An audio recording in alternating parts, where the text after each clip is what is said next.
اندازه جهان چقدر است؟ احتمالاً تا حالا با این جملات مواجه شدین. قطر جهان قابل مشاهده ما 90 میلیارد سال نوریه، یا اندازه جهان بی‌نهایته، یا افق هابلی ما برابر 14 میلیارد سال نوریه. معنی این جملات چیه و چرا این اعداد که بیانگر اندازه جهان هستن تا این حد با هم تفاوت دارن؟ و مهمتر از همه این که اگه سن جهان حدود 14 میلیارد ساله، پس با توجه به اینکه چیزی نمیتونه سریعتر از نور حرکت کنه، چطور اندازه جهان از 14 میلیارد سال نوری بزرگتر شده؟ قبل از اینکه به این سوال پاسخ بدیم، اجازه بدید مسئله ساده‌ای رو مطرح کنیم. یکی از دورترین اجرام شناخته شده عالم، کهکشانی بسیار جوان به نام GNZ11 هست. مسئله ساده ما اینه: فاصله این کهکشان از ما چقدره؟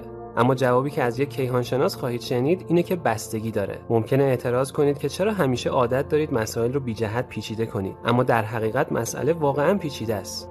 اگه منظور شما از فاصله این باشه که نور این کهکشان چه مسافتی رو طی کرده تا به ما برسه، باید زمانی که طول کشیده تا نور این کهکشان به ما برسه رو در سرعت نور ضرب کنید. با توجه به اینکه سن جهان در زمان گسیل نور این کهکشان تنها 400 میلیون سال بوده و سن کنونی کیهان 13.8 میلیارد ساله، جواب چیزی حدود 13.4 میلیارد سال نوری خواهد بود. اما اگه سوال کنید که از روی اندازه ظاهری این کهکشان فاصله اون چقدره، اون وقت پاسخ شما 2.7 میلیارد سال نوری خواهد بود. برای اینکه بهتر متوجه بشید، این یعنی اگه این کهکشان در فاصله 2.7 میلیارد سال نوری از ما قرار داشت، با این قطر ظاهری تو آسمون دیده میشد.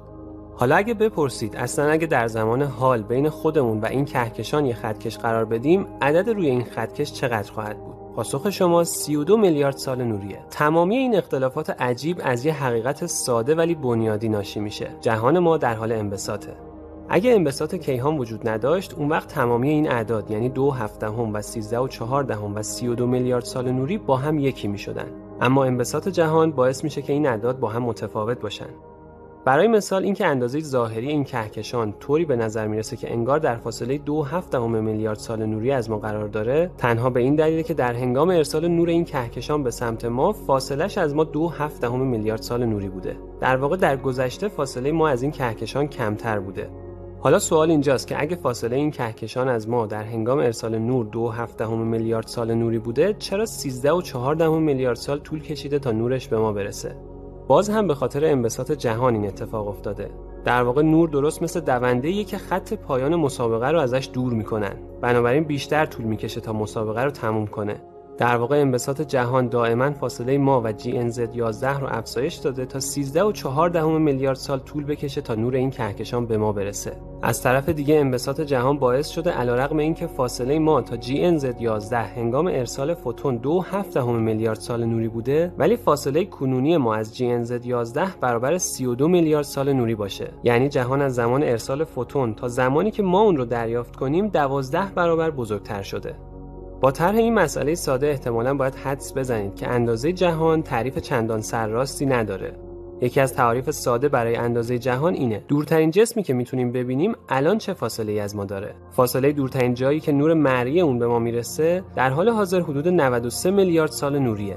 اگه نگران این هستید که چطور در طی حدود 14 میلیارد سال دورترین جسمی که میتونیم ببینیم به فاصله 93 میلیارد سال نوری از ما رسیده، دلیل این اتفاق انبساط جهانه. اما کش اومدن فضای زیر پای کهکشان‌ها باعث میشه کهکشان‌هایی که به اندازه کافی از هم دورن با سرعتی بیشتر از سرعت نور از هم دور بشن. اگه همچنان نگران بالاتر رفتن سرعت نور و سرنوشت قوانین فیزیک هستید، بذارید خیالتون رو راحت کنم. نظریه فیزیکی که سرعت نور رو به عنوان حد بالای سرعت معرفی میکنه، نسبیت خاص اینشتینه که در سال 1905 ارائه شده.